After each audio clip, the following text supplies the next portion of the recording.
I remember coming back from primary school, secondary school, all that was going through my head was, what game was I going to play? When's the next time I can have a sleepover with my friends? What series am I going to watch when I come home? What cartoon is going to be playing on the TV? It was all that was running through my mind.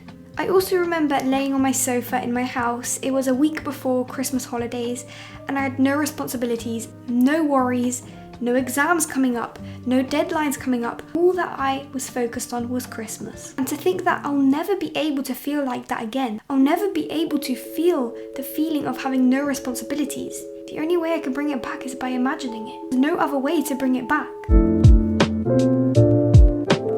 Each one of these lessons is equally important, but the last one is what completes all 5 lessons. The first lesson I learned before turning 18, stop being afraid of rejection. Rejection is a part of life. Usually when we're rejected something or when we're said no, we just take it as, oh, okay, I can't do it. They said no, they're not going to do it. Oh, I've been rejected. I'm just going to stay away. I'm just going to accept the decision. Let's say you really want a job. Let's say you're going to this job interview. The first person you meet says, oh, sorry, there's no more job vacancies available. But you really want this job. So you're like, okay, this person told me no. What if I go to a different person in the company? So you go to that person. They're like, no, sorry, yet again, no vacancies. You wait, a bit of time goes by. You're like, no, I'm not going to accept this rejection. I'm going to go try again. And on the 3rd try, there's a vacancy open. Your skills match the vacancy perfectly and you are a perfect fit for the job. If that person took the first no as an answer, they would have never got the job. They would have never been able to achieve the goal of achieving that job. And this works with anything, any goal that you have. If you are told no, you can't take no for an answer. And it's the fear of rejection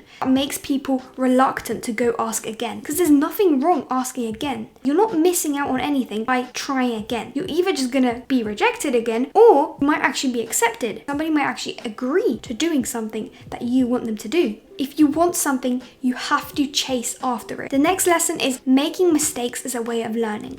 Making mistakes is how you are able to build upon those mistakes and actually achieve something or learn something new. Don't be afraid of getting something wrong because it's part of the learning process. Thomas Edison is the person who created the light bulb, and he said that he didn't fail 10,000 times. He just found 10,000 things that won't work. And it's this mindset that changes your way of thinking about mistakes, because mistakes are not a bad thing. Let's say you create a YouTube channel and that YouTube channel doesn't work, that niche doesn't work. What, are you just gonna forget about YouTube, never attempt YouTube again? No, you're gonna create another YouTube channel with a different niche, and you've just found a YouTube channel which doesn't work. Let's try again. Let's try a different niche. So it's the idea of learning from your mistakes rather than accepting your mistakes as defeat. The 3rd lesson is stop caring about popularity. I know right now you are in school. The coolest people right now in your life are the popular people. You'd do anything to be like them. Do you think that through being popular, through being the class clown, do you think those people will actually achieve anything in life? You have to stop caring about popularity. When you actually get into the real world, you realize there's so much more important things than being popular. Instead, you should focus on finding the right friends. Not only finding the right friends, but finding friends which are like-minded to you. Because if you surround yourself by people who are like-minded, and if you surround yourself with people who are wanting to achieve similar goals, you will then fix your goals to also match their goals. And if you keep chasing after someone else's goals, or you're around people who are not like you, who want different things from you, you'll probably end up achieving their goals rather than your own personal goals. You are average of the 5 people you surround yourself with. So if you surround yourself with people who want the same things as you, you are much more likely to achieve the things you actually want out of life. 4th lesson is education is the most important thing in your life right now. If you build yourself a foundation of education right now in your teenage years, that will benefit you so much in your life.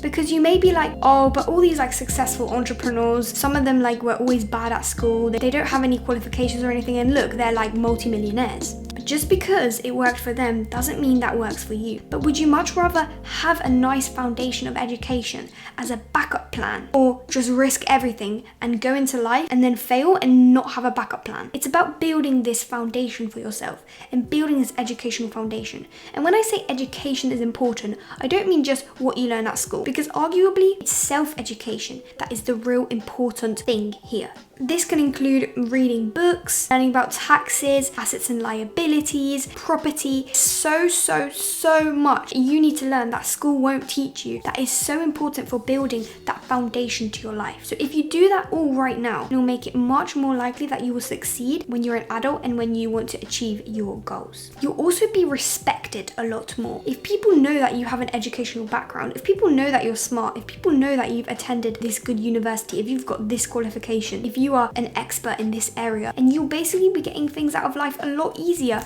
because people are going to be like, oh, this person knows what they're talking about, this person knows what they're doing, this is a smart individual. They're going to respect you a lot more, and they're not going to try to manipulate you or take advantage of you, because they know that you are not going to take their manipulation. And the last lesson is lesson 5, take care of your body. This is arguably the most important thing out of this whole list I have for you. Taking care of your body is so important, because you won't be able to achieve all those other things I just said if you're sick, lying in a bed in a hospital, or if you don't have enough energy to even get out of your bed. That's why it's really important that we take care of our bodies now. The earlier you start, the better, because yeah, it's all good to build that foundation of education, but you won't be able to use that foundation if you haven't got a good foundation of health. This is why you've got to make sure you find the right diet for your body. Not the right diet which is right now trending in social media, but what is right for your body, because everybody is different. We all need to eat different foods that suit our bodies or that benefit our bodies, and this is the time to find it now. Find the diet that works for you now, because it's going to be much easier for you to just develop it when you're older. Also, try out sports. Go out, join clubs, join sports, go to the gym, try to test out everything right now. This is the time to do it. This is the time to test out. This is the time to see what you like, see what you're good at, see what you enjoy. When you turn into an adult, you'll be so focused on so many other things, you won't be able to focus on yourself. What we actually do with our bodies is arguably the most important thing you can ever do, because unless your body is healthy, unless your body is at its highest potential and at its highest performance, you won't be able to achieve the things you want to achieve out of life. So those are my top 5 lessons which I think that you should definitely take into consideration before turning 18. Even after 18, it's really good to develop these lessons, develop these skills. And yeah, thank you guys so much for watching. I hope you enjoyed this video, and comment down below any feedback that you have for this video, any other videos you'd like to see. Bye!